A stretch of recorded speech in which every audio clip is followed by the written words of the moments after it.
One very good morning to all of you. Class 8th SST से मैं video बना रहा हूँ। व्हाट आर ग्लेशियर्स, ग्लेशियर्स क्या होते हैं और ग्लेशियर्स के क्या क्या फंक्शन है, कौन कौन सी एक्टिविटीज़ वो परफॉर्म करते हैं, उसके बारे में हम डिस्कस करेंगे, है ना। तो सबसे पहले जानते हैं कि ग्लेशियर्स आखिर होते क्या हैं, है ना। तो देखिए क्या लिखा हुआ है, a glacier is a huge mass of ice that move slowly over land. क्या है कि ग्लेशियर क्या होते हैं, बहुत बड़ा अमाउंट, मतलब आइस होता है ना, बर्फ होती है बहुत बहुत बड़ी मात्रा में, है ना, that move slowly on over land. देखिए ज़रा क्या होता है कि चलिए उसके बारे में बाद में बताऊंगा, पहले ये टर्म कहाँ से आई उसके बारे में डिस्कस करते हैं।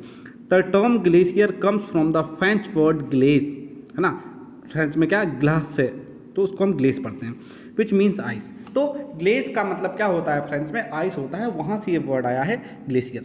Glaciers are often called rivers of ice, इनको नदी भी बोलते हैं, है ना। किसकी नदी, बर्फ की नदी। आप कहेंगे कि ये नदी थोड़ी ना है, ये तो सॉलिड होता है, एक जगह पे रहता है। हाँ, नहीं, वो एक्चुअली सॉलिड नहीं होता है। क्या होता है कि कौन कौन से पर्टिकुलर, जैसे मान लीजिए जब आप बहुत ज़्यादा हाइट पे जाएंगे, ऐसे एल्टीट्यूड पे जाएंगे, है ना, अर्थ पे भी आप देखेंगे इक्वेटर के ऊपर अगर आप बहुत ऊपर चले जाएंगे, है ना, नॉर्दर्न पोल, नॉर्थ पोल और साउथ पोल के आसपास, तो वहाँ पे टेम्परेचर काफ़ी कम रहता है ना। तो या अगर आप इंडिया में भी देखिए हिमालय साइड जाएंगे, तो वहाँ अगर जैसे जैसे आप हाइट पे जाते हैं तो टेम्परेचर डाउन होता है। तो जिन पर्टिकुलर एरियाज़ में टेम्परेचर डाउन होता है, वहाँ पे क्या है, जो प्रेसिपिटेशन होता है, प्रेसिपिटेशन मतलब पानी, बारिश होना, तो वो आइस के फॉर्म में होती है। अच्छा, पूरे through out the year temperature high होने की वजह से वहाँ पे आइस जो है वो मेल्ट नहीं होती है। तो इस वजह से क्या होता है कि वहाँ पे जो बर्फ जो है वो जमी हुई रहती है परमानेंट। तो इस वजह से क्या है कि अब एवरी ईयर वहाँ पे प्रेसिपिटेशन होना है, बारिश होनी है, तो बर्फ एक के ऊपर एक लेयर लेयर वाइज बनते हुए बहुत ज़्यादा अमाउंट में वहाँ पे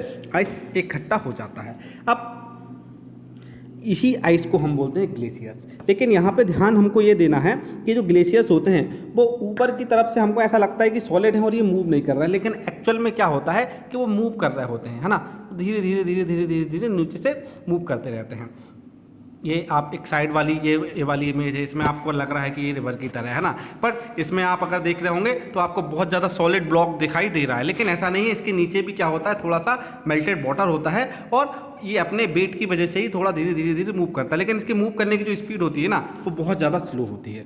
ठीक, अब और क्या लिखा हुआ है, Glaciers fall into two groups, alpine glaciers and ice sheets. Alpine glaciers are also called valley glaciers और mountain glaciers. अब देखिए ग्लेशियर्स दो टाइप के होंगे, अल्पाइन ग्लेशियर्स या माउंटेन ग्लेशियर्स या वैली ग्लेशियर्स। ठीक है, ये तीनों नाम जो मैंने लिए हैं वो एक ही टाइप के हैं। तो वैली ग्लेशियर्स वो होते हैं जो कहीं दो पहाड़ों के बीच होते हैं। सपोज दो माउंटेन रेंजेस हैं बहुत बड़ी बड़ी, अब ये माउंटेन रेंजेस में क्या हो रहा है कि स्नोफॉल हो रहा है। स्नोफॉल की वजह से क्या हो रहा है, यहाँ पे आपका बर्फ जमता गया जमता गया जमता गया, है ना। तो ये आपका ये कन्वर्ट हो जाता है ग्लेशियर्स में। तो इस टाइप के जो ग्लेशियर्स होते हैं, अच्छा नीचे से ये थोड़े से हल्के मूव करते रहते हैं इस वैली में, है ना।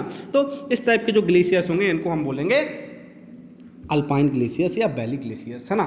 ये ग्लेशियर्स कहाँ पे पाए जाते हैं, जैसे इंडिया में आप बात करें हिमालयन रीजन में अगर आप देखेंगे तो जो हमारा सियाचिन ग्लेशियर्स है, आप बहुत बार न्यूज़ में सुनते हैं, तो वो आपका वैली ग्लेशियर्स का ही एक एग्जाम्पल है ना। अच्छा, तो दूसरे टाइप के जो ग्लेशियर्स हैं जिनको हम आइस शीट्स बोलते हैं या फिर कॉन्टिनेंटल ग्लेशियर्स बोलते हैं, वो क्या होते हैं, तो कॉन्टिनेंटल ग्लेशियर्स का मतलब यहाँ पे जैसे आपने सुना होगा हमारा जो साउथ पोल है ना, उसको हम, अर्थ में दो पोल हैं, north pole and south pole, तो साउथ पोल को हम बोलते हैं अंटार्कटिका। तो अंटार्कटिका में अगर आप देखेंगे तो आइस की बहुत बहुत ज़्यादा ह्यूज, बहुत मोटी वहाँ पे एक चादर बनी हुई है। आइस की चादर का मतलब आइस शीट आप कह सकते हो, बहुत ज़्यादा बर्फ जमी हुई है। तो वो क्या है, परमानेंट है वहाँ पे, है ना।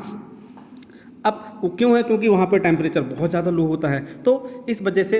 अच्छा, तो वहाँ पे जो आइस है ना उसको हम बोलते हैं किस टाइप का ग्लेशियर, कॉन्टिनेंटल ग्लेशियर। क्यों, क्योंकि वहाँ पे कोई ऐसा माउंटेन नहीं है जिसके बीच में बर्फ जमी हुई, नहीं, वहाँ पे पूरा जो प्लेन एरिया है आपका, ऐसा ये जो एरिया है आपका साउथ पोल का, वहाँ पे पूरे में बर्फ जमी हुई है ना।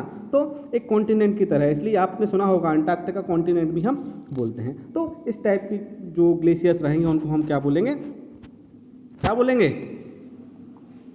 आइस शीट्स या फिर वैली कॉन्टिनेंटल ग्लेशियर्स। ठीक, अब देखिए यहाँ पे थोड़ा सा मैं आपके बुक्स में से भी दिखा देता हूँ। फंक्शन ऑफ ग्लेशियर्स में क्या लिखा हुआ है, the region where temperature remain usually below freezing point, ऐसा एरिया जहाँ पे टेम्परेचर फ्रीजिंग पॉइंट से नीचे रहता है। There precipitation comes in the form of snow, ठीक है, बर्फ के फॉर्म में वहाँ पे बारिश होती है। And this is called snowfall, क्या बोलते हैं इसको, स्नोफॉल बोलते हैं, बर्फ गिरना।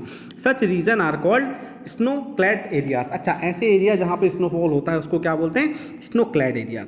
There are layers and layers of frozen snow, वहाँ पे क्या होती है, एक के ऊपर एक लेयर जमती जा रही है ना, कैसे जमती हैं, इस साल स्नोफॉल हुआ, फिर उस अगले साल हुआ, अगले साल हुआ, तो ये जमते जाती हैं। तो layers, the altitude above which there is a permanent cover of snow and ice is called snow line. अब देखिए जरा, मान लीजिए अब पहाड़ हैं, ये पहाड़ हैं, इन पे जा रहे हैं, तो यहाँ तक बर्फ़ नहीं होती है, मान लीजिए इस ऊंचाई से बर्फ़ मिलना चालू होती है, तो ये जो पर्टिकुलर ये जो लाइन है ना, इसको बोलते हैं स्नो लाइन। कौन सी लाइन, जिस पर्टिकुलर हाइट के ऊपर आपको बर्फ़ दिखाई देने लगती है परमानेंट साल पर, तो उसको हम बोलते हैं स्नो लाइन, है ना। The snow line exist over a permanent dwelling of snow, है ना।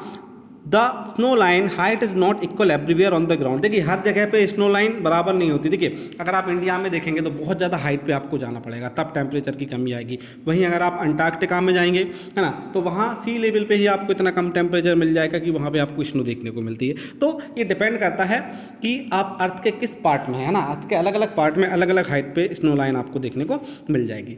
इक्वेटर से जैसे जैसे दूर जाएंगे आपको स्नो लाइन की जो हाइट है वो कम होती हुई मिलेगी, और जैसे जैसे इक्वेटर के पास आएंगे स्नो लाइन आपकी अधिक हाइट पे पहुंचती जाएगी, क्योंकि इक्वेटर पे क्या होता है, हाई टेम्परेचर होता है ना। ओके, तो ये भी लिखा भी है यहाँ पे, पोलर एरियाज में क्या होता है, freezing point always remain high. The height of freezing point always remain same on the land surface. In Himalayas freezing point is found at the height of 4250 meters, ठीक है। तो हिमालय रीजन में अगर आप जाओगे तो 4250 मीटर्स सी लेवल से जो हाइट है उसके ऊपर आपको स्नो देखने को मिल जाती है ना। तो ये तो आपका ग्लेशियर्स के बारे में था। ये इस टाइप के, ये अंटार्कटिका के ग्लेशियर्स हैं, अगर आप देख पा रहे होंगे, है ना। सियाचिन ग्लेशियर्स भी आप गूगल करके देख सकते हैं, आसानी से आपको देखने को मिल जाएंगे, ठीक। ये ग्लेशियर्स के दो टाइप मैं आपको पहले ही बता चुका हूँ, continental glacier and valley glacier. Example में अगर आपको बोला जाए कि कॉन्टिनेंटल ग्लेशियर्स के बारे में बताइए, तो आप अंटार्कटिका का नाम लिखेंगे ना, ग्रीनलैंड हो गया, वहाँ पे जो आइस शीट्स हैं। तो अंटार्कटिका जो है वो बेटर एग्जाम्पल है, बेटर क्या, सबसे अच्छा एग्जाम्पल है जो आप कॉन्टिनेंटल ग्लेशियर जिसको बोलते हैं। और वैली ग्लेशियर में अगर आपसे पूछा जाए तो क्या बोलेंगे आप, सियाचिन ग्लेशियर जो है इंडिया का, जो कि हिमालयन माउंटेन रेंज में है, उसको आप वैली ग्लेशियर बोलेंगे। क्यों बोलेंगे, क्योंकि वो दो पहाड़ियों के बीच वाले हिस्से में बना हुआ है ना। इसकी लेंथ कितनी है, 42 किलोमीटर लॉन्ग है, और इसकी जो मूवमेंट की स्पीड है वो बहुत स्लो है। एक चीज़ ध्यान रखना, ग्लेशियर्स ऐसा नहीं है कि वो स्टेशनरी है, नहीं, वो मूव करते हैं धीरे धीरे, खुद के ही वेट से मूव करते हैं ना। अब देखिए जैसे हमने वाटर का पढ़ा था, वाटर इरोजन हो रहा था, ट्रांसपोर्टेशन हो रहा था, डिपोजिशन हो रहा था, अलग अलग लैंडफॉर्म बनाए थे, ऐसे ही ग्लेशियर्स भी क्या करते हैं, लैंडफॉर्म्स बनाते हैं। तो उन लैंडफॉर्म्स के बारे में हम नेक्स्ट वीडियो में डिस्कस करेंगे। Okay, thanks for watching.